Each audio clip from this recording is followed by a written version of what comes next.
and welcome Pastor Dean this morning. Well, good morning, and welcome to True North. Good morning to everybody up in Marawa.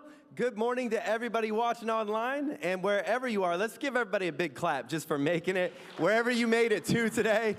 If you made it here in Mullaloo, made it up in Marawa, made it to internet access somewhere if you're watching online, you are doing well, and we're so glad that you're here.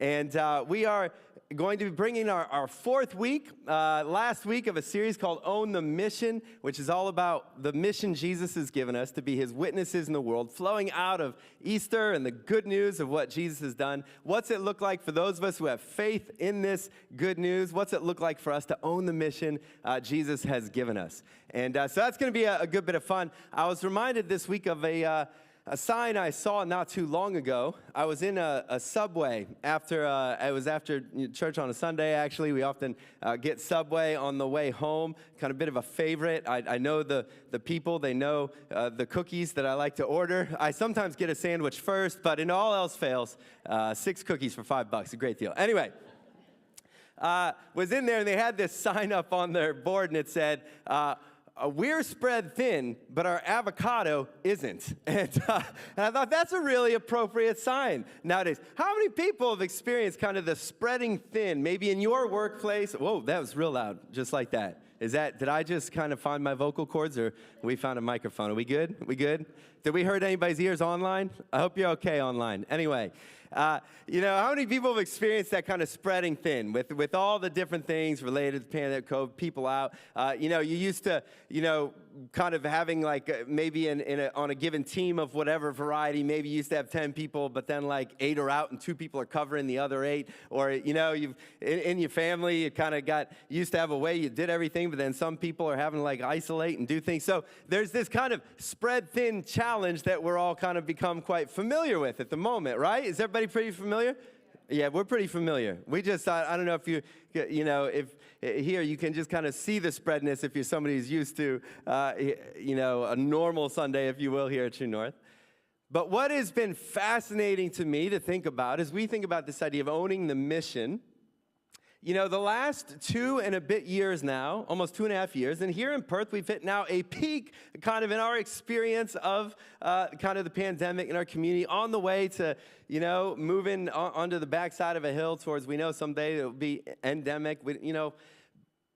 What this has created is an opportunity for learning new ways of doing things. That where, everyone's had to engage with these, wow, this is how it used to work, and now it's stretched, or it's pulled, or it's not fitting, or it's not doing things the way they used to. And out of that, I believe, can come great opportunity when we look at things through fresh eyes. And we're going to look today at one of the things that I believe, some of the challenges we experience, even now, when we understand what it looks like, if you're part of the church here at True North, if you're somebody who wants to own the mission, then this is a great moment for seeing how God can use these things to strengthen his church and what it's all about. Challenges in our lives of all shapes and sizes. In the scriptures, we're told that actually in God's hands, he can work all things together for his good. And so even when we encounter challenging things, we put them in his hands, he can take and use those things, which are not good in and of themselves, but he can use them for good purposes. And so we're going to look today at one of the a passage that reminds us as we bring this Own the Mission. We've been looking at Jesus, all he has done. He's left us with this great message, taken to all the world, to be his witnesses. And we're going to look, and we've looked at what it looks like to kind of invite, to bring people and share that story with them. We've looked at what it means to actually have conversation that has a sense of purpose and meaning and a bit of saltiness to it in our lives. And we've looked at what it looks like to share his love in really practical ways. And today we're going to look at what it means to carry out his mission when every one of us plays our part. Here is a passage in 1 Peter chapter 4 we're going to be looking at today. 1 Peter 4, Peter was writing to a church. They were experiencing extraordinary adversity in their time, only it was not quite as simple in some ways as what we have. They were experiencing persecution at the hands of the Roman Empire. This is the early days of the church. Peter's a contemporary of Jesus, obviously. And so this is early days, and the church is going through extraordinary adversity, and Peter uses this moment to write these words. He says, the end of all things is near.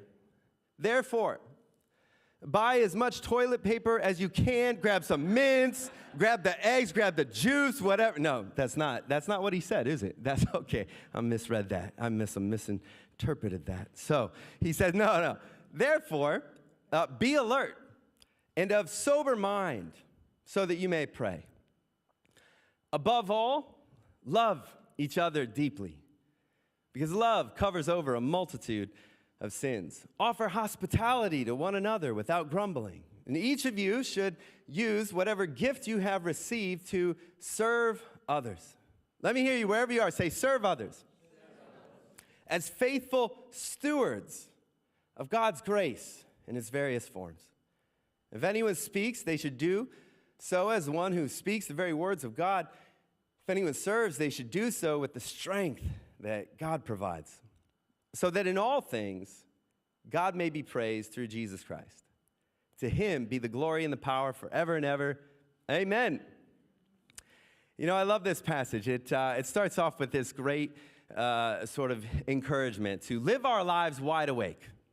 And I make this joke, but, we can either look at this idea of Peter saying, the end of all things are near. Now, this has even been a unique point in history where I've had lots of people of faith who said, are we near the end? Because the world has been such a crazy, wild place, right? And so some people, what's that mean? It's just kind of worth knowing the scriptures speak of the reality that our lives are moving somewhere, that one day Jesus will return, and that will wrap up history as we know it, if you will. But since literally the time of Jesus, everybody's been saying the end is near. And it is in that sense because Jesus has already accomplished that's what he came to do. But the point of this is not to start to become people who look and go, oh, well, what's this mean and what's that mean? No, it is supposed to encourage us to do what Peter then says, be alert and of sober mind. You could say this as almost like live wide awake. Don't kind of drift off and just meander your way through life and think he's actually reminding followers of Jesus that life is short. And no matter whether we get given a short amount of years or a long amount of years in this world, life is short. And so stay wide awake and pray and make your life count for that which is going to be meaningful. Stephen Covey in his famous book, 7 Habits of Highly Effective People, coined this phrase that probably most of us has heard it at some point somewhere. He said, you should always, if you want to live well, if you want to live an effective life, if you want your life to, feel like you're moving in a good direction, he said, always begin with the end in mind. Whenever you start something, make sure you know where you want it to finish. In lots of ways, Peter here is saying, just be reminded that, how do you want your life to finish at the end of it? He's going to talk to you about being stewards. Turn to the person next to you and say, you're a steward. You're a steward. What is a steward? Or what does that even mean? It means you're a manager. It means you've been given something. You've been entrusted with something. And the picture of the scriptures is that our lives, we've been entrusted with things. And they are not ours. They are ours to manage. We often talk as a church about how God has entrusted each one of us with time, with talents, with treasure. We have these very valuable and scarce resources. In this passage, Peter's saying, just be reminded, the end will be near, your life will be short, and you're a steward of all these things that God has gifted you with, graced you with. And so just live in such a way that you will feel happy at the end of it all, that you can say, God, with that which you gave me, I tried my best to steward it for you. To make it matter, to make it count. Don't get lulled to sleep and just drift your way through life. Stay wide awake. Wherever you are, let me say wide awake. I'm going to do my best to keep you wide awake this morning. The next section of this, he starts by kind of painting that picture, but then he also talks about this idea of how do we spend that time? What should we invest our time, our talents, our treasure into? What should we now, and to be clear as well, this is a message Peter was writing to the church. He was writing to believers. Some of you are here today and you're like, I don't buy this. You're watching online. You don't normally watch something like this. This is a message specifically to those who said, I want to follow Christ. I want to own the mission. I want to be part of what he's doing. And he says, so here's what you do above all else.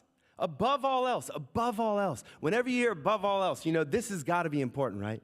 There's lots of stuff. Peter wrote this whole letter. He's like, above all else, love each other deeply. Love each other deeply.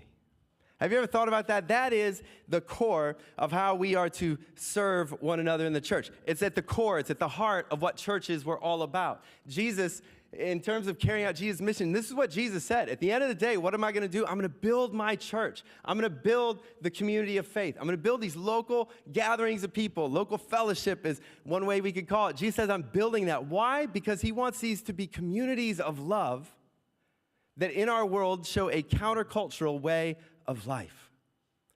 Peter says, above all else, love each other deeply. Why? Because if the church, if the followers of Jesus, if we're going to bring a message of love, a message of forgiveness, a message of peace, a message of joy and hope to the world, then if we can't experience it, how can we ever tell anyone about it? This week, some of you know our family, Lisa, Levi, Asher, and I, we're all heading back to visit our families over in the U.S. And we're going first through London for a pastor's gathering there we're looking forward to. And then about a week later, we make our way over to the U.S. to see our family. And I'm excited about that. I cannot wait to see our family. We haven't seen them for 3 years. And at the risk of making that sound minimal, I also can't wait to visit one particular burger joint in Akron, Ohio.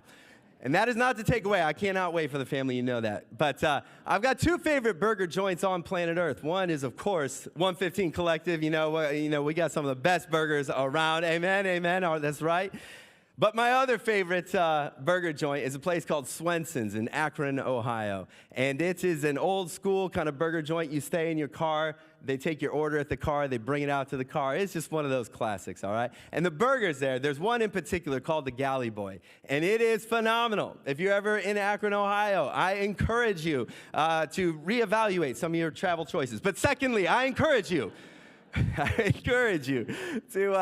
stop by Swenson's. Whenever LeBron James, of course, you guys know we're kind of tight from Akron, and whenever he's in town, he'll be at a game and he'll have the burgers delivered directly when he's in town. Like, they are that good. I've been telling people in Perth about these burgers for a long time. I've still never met anyone, though, from Perth who said they are now my favorite burgers. Do you know why? Because it's one thing to hear about it, and I could tell you all about it, and I could convince you, here's all the reasons I think it's the best. I could point you to some travel shows that even highlight their burgers. But if you've never tasted it, it's just never, you're just going to, that's great, Dean. That's a great idea. I bet those burgers are good, Dean. You'll look at me with that kind of like expression you have now, which is like, I'll humor you for a little while, Dean, if you want to talk about these burgers, okay? But can I tell you something? This is what we have to understand, why it's so important. Because I think sometimes, in our culture where we're very individually minded, in our culture where we sometimes can get excited about what Jesus can do for us, it's actually quite a challenge to us if you're a follower of Jesus to go, one of the core things he wants is for you to love one another within the church. We can get passionate and excited for how we'll change the world, and there's good reasons for that. Knowing Christ encourages us towards love and good deeds and service and kindness to others, of course. But at the core, he wants us to just love one another.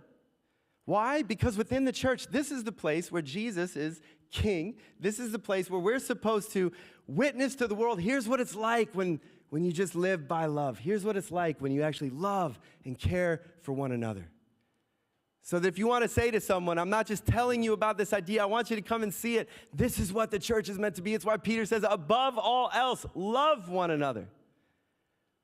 Because if churches are marked by, sort of bitterness and complaining or frustration with each other, that is, how can we bring a message of joy and love and hope and forgiveness to the world? We can't.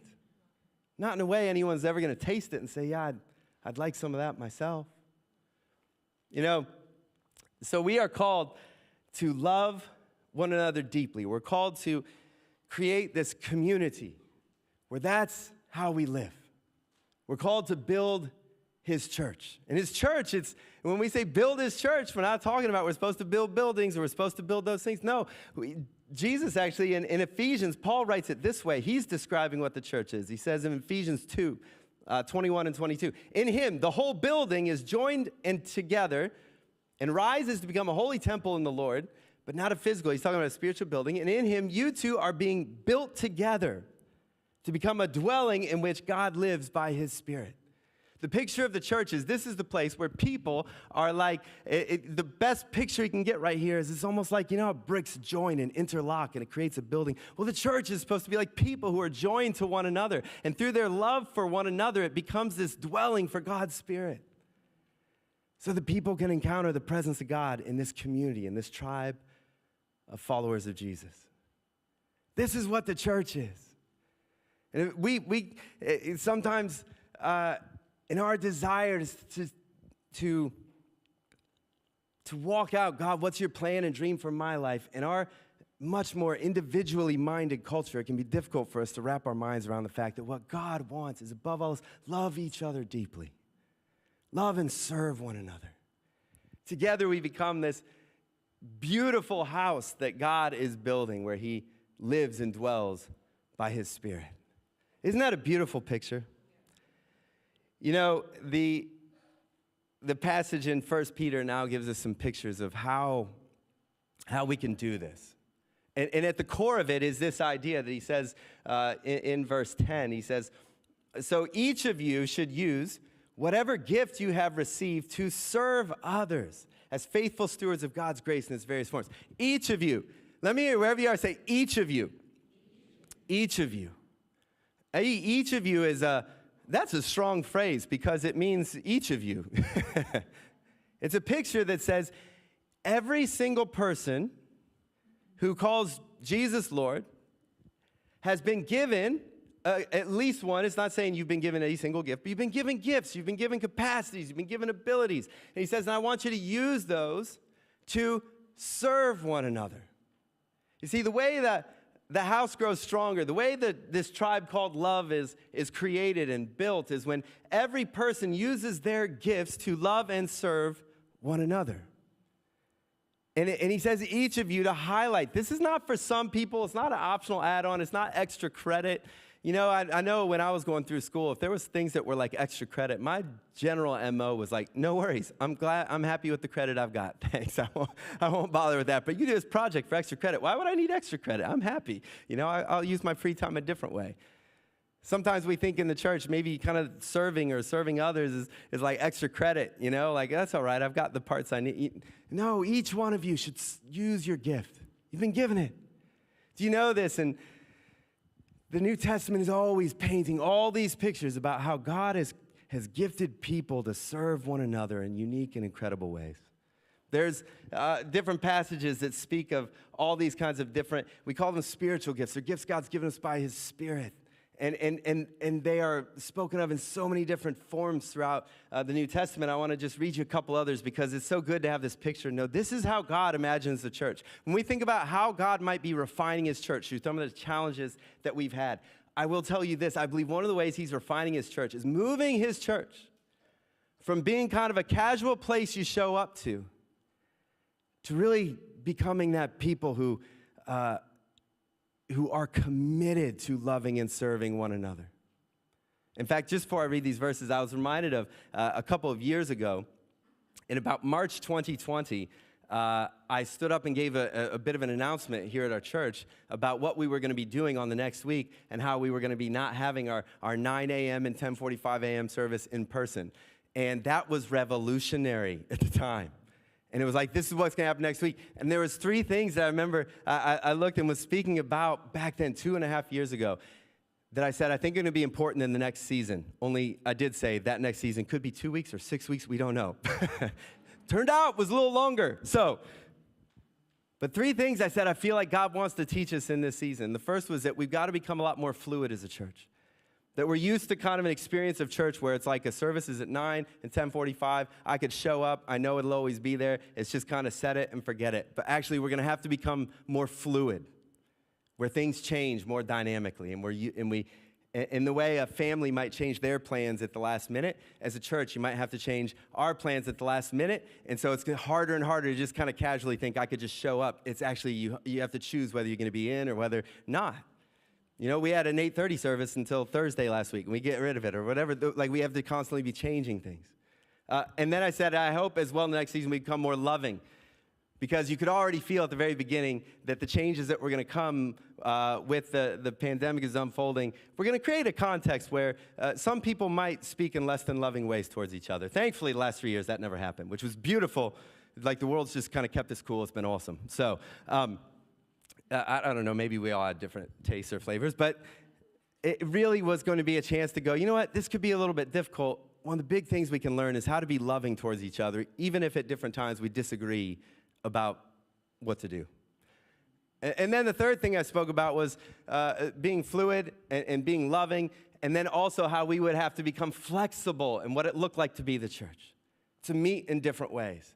That when, you know, if we couldn't just meet the same way we always could at 9 and 10:45 or 9 and 10:30, whatever it is, we'll probably have to find some different ways. And here's what I think is, the reason I say all that is to say this. It has been, you know, the entire experience has been a lot longer, but through the challenges and adversity of the last couple of years, I believe God has been refining his church and helping us to go from being a community defined by I show up at these times and maybe join in or not, to a community that has had to get much more dynamically interconnected with one another and learn new skills and figure out how to stay connected online and all these kinds of things. And that is a beautiful thing.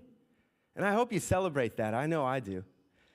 But one of those things that I think the expression of it as we go forward and going, how do we own the mission, is it's a reminder again of going, we will go forward, though, as we not just stay connected, but as everyone who says, I'm in, I'm part of this church, this tribe, as each one chooses to love and serve one another with our gifts. Look at a few of these passages in the New Testament.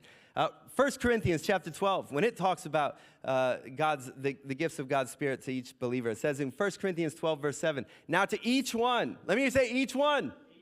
Each one. Turn to the person next to you and say, you look like an each one. You didn't. It was not convincing. I don't know how it went online or up in Merrill. It wasn't convincing here. But to each one, the manifestation of the Spirit is given for the common good. We're given these gifts, not so it's like, cool, I'm going to build my brand. That's the way the world works. That's the normal way. It's like you got a gift, talent, ability. Use it to build your brand, your kingdom, your way of life. No, use it for the common good of the body. To one, there's given through the Spirit a message of wisdom. To another, a message of knowledge by means of the same Spirit. To another, faith by the same Spirit. To another, gifts of healing by that one Spirit. To another, miraculous powers. To another, prophecy. To another, distinguishing between spirits. To another, speaking in different kinds of tongues. To still another, the interpretation of tongues. All these are the work of one and the same Spirit, and he distributes them to each one, just as he determines. Or Ephesians chapter 4, verse 11.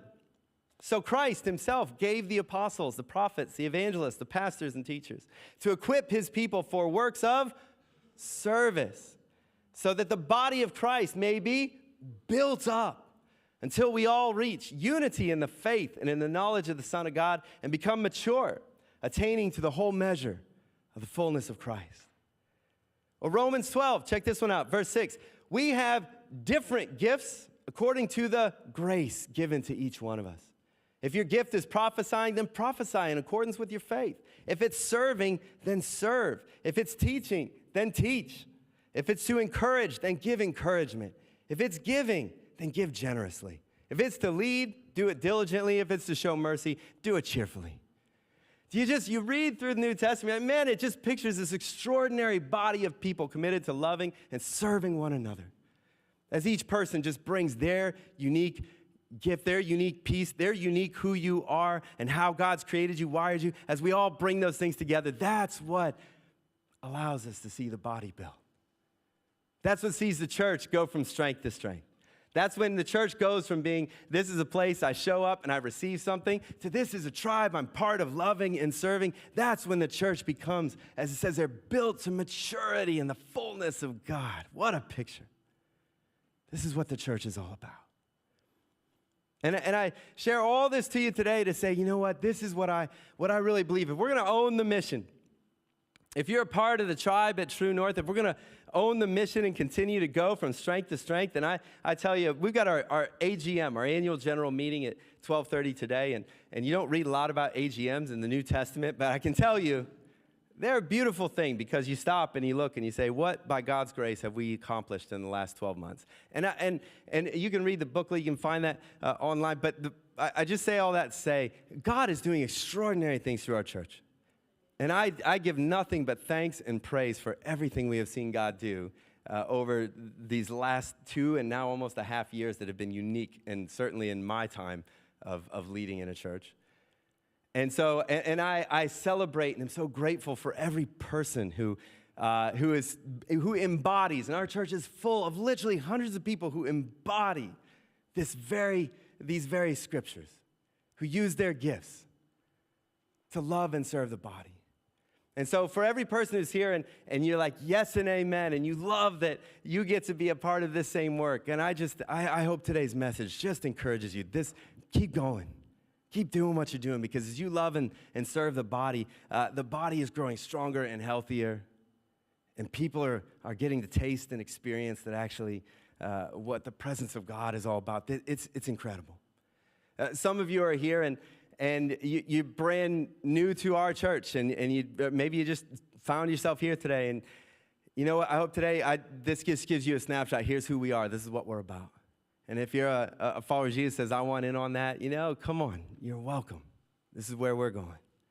And for others of you, you've been around for a little while, but whenever it comes to kind of thinking about serving, maybe you think either, maybe I just don't have a gift or a talent, or maybe I don't have the time or capacity, or can I just encourage you there is in each one reality that has been given to you that God wants you to bring to the body.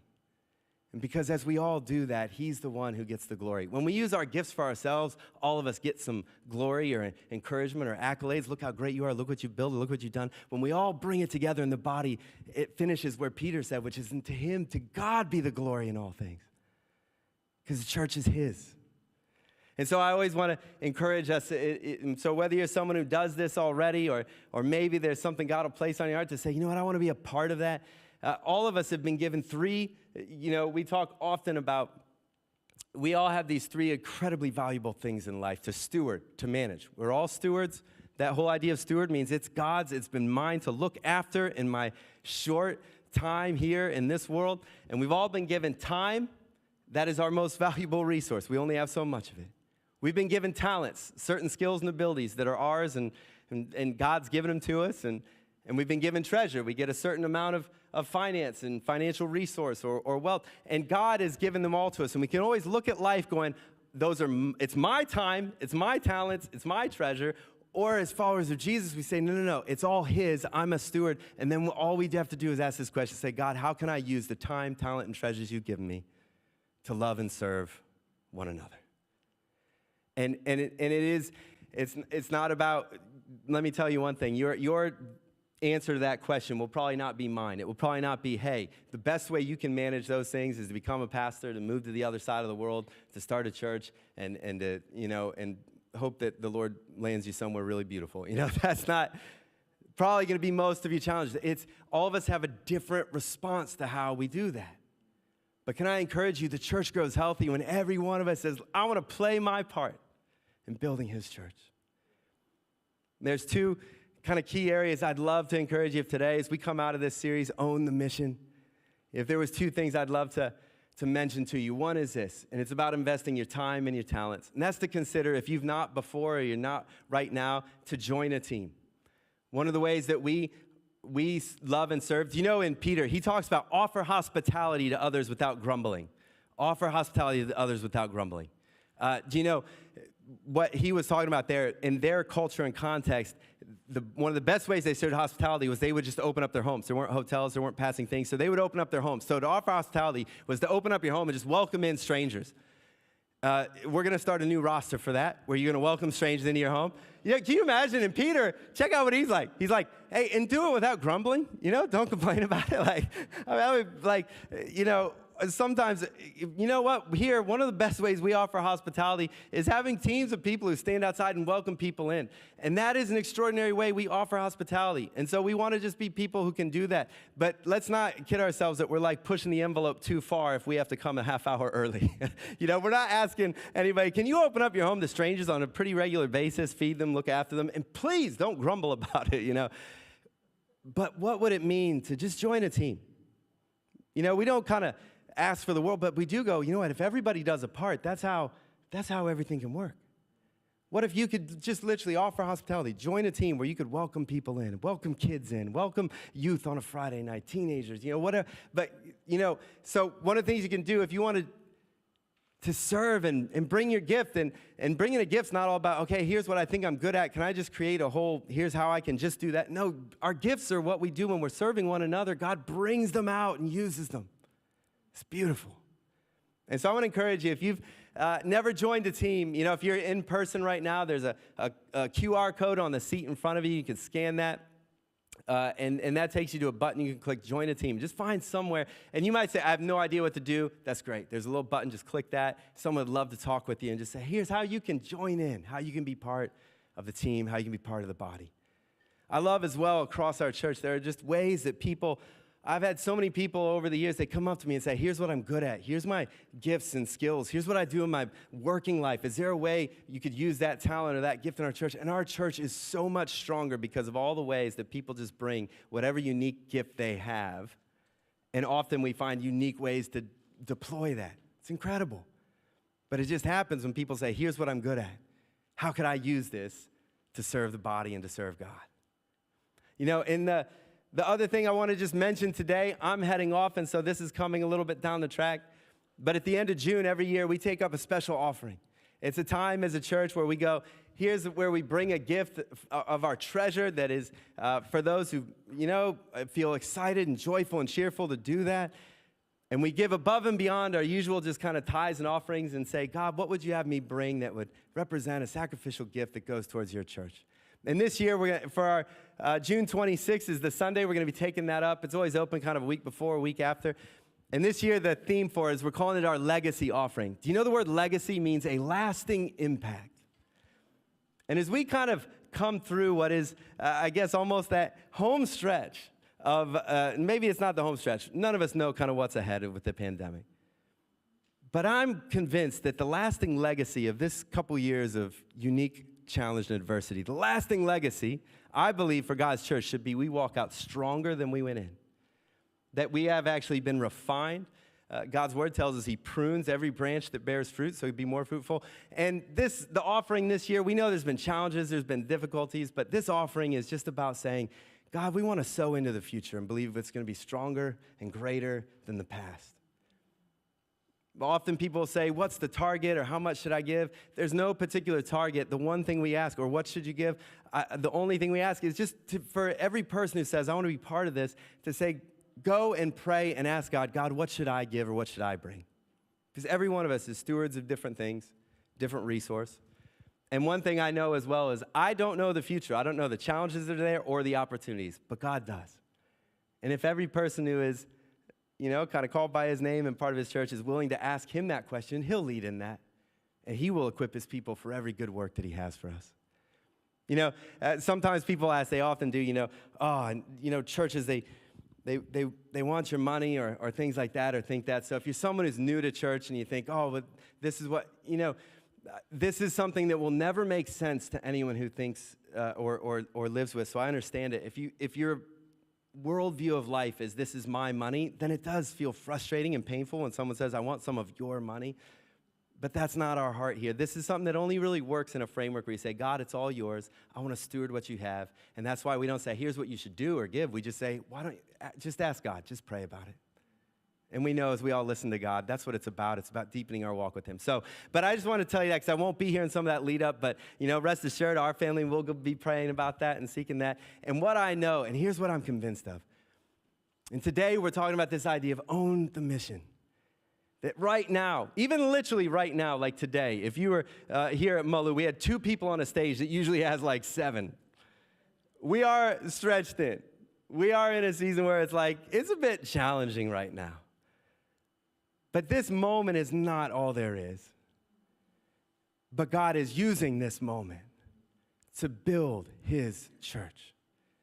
And owning the mission, it is about every one of us just saying, God, what's my place in this? How can I, above all else, love others deeply?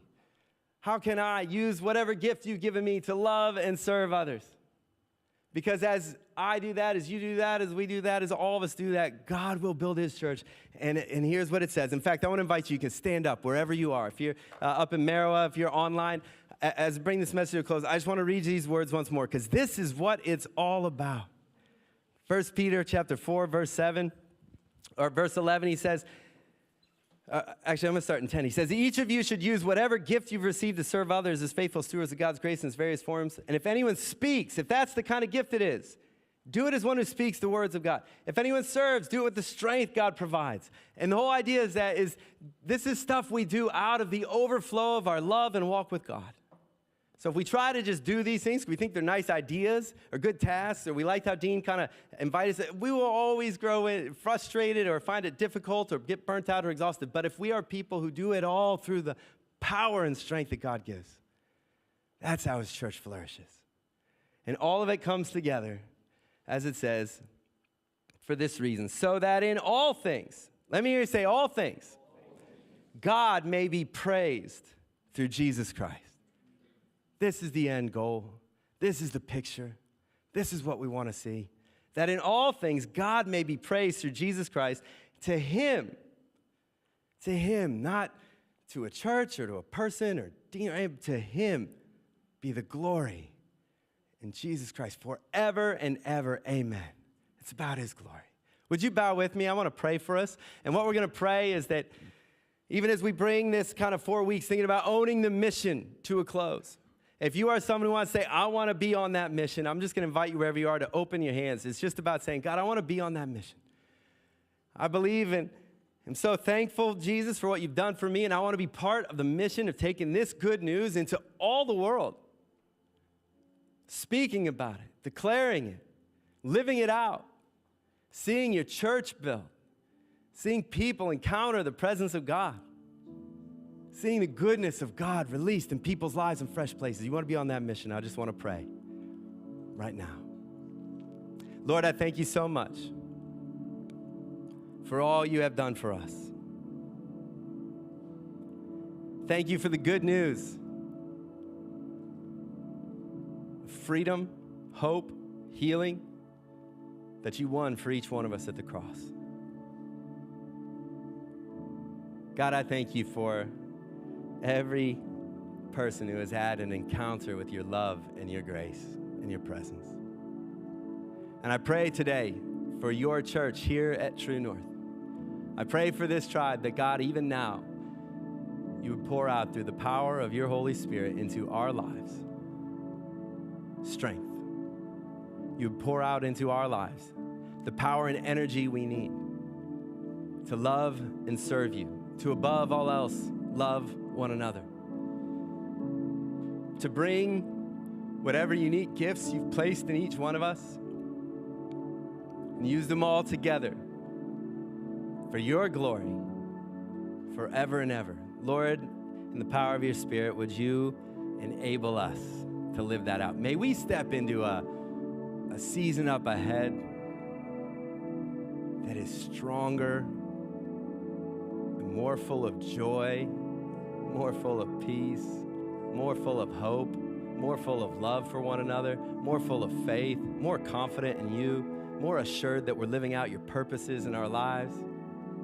Oh God, may this next season be far more fruitful than one any of us have ever experienced in our lives and together as your church. Lord, I sense your love and your joy over every person here today. And we give you thanks for all these things. In Jesus' name.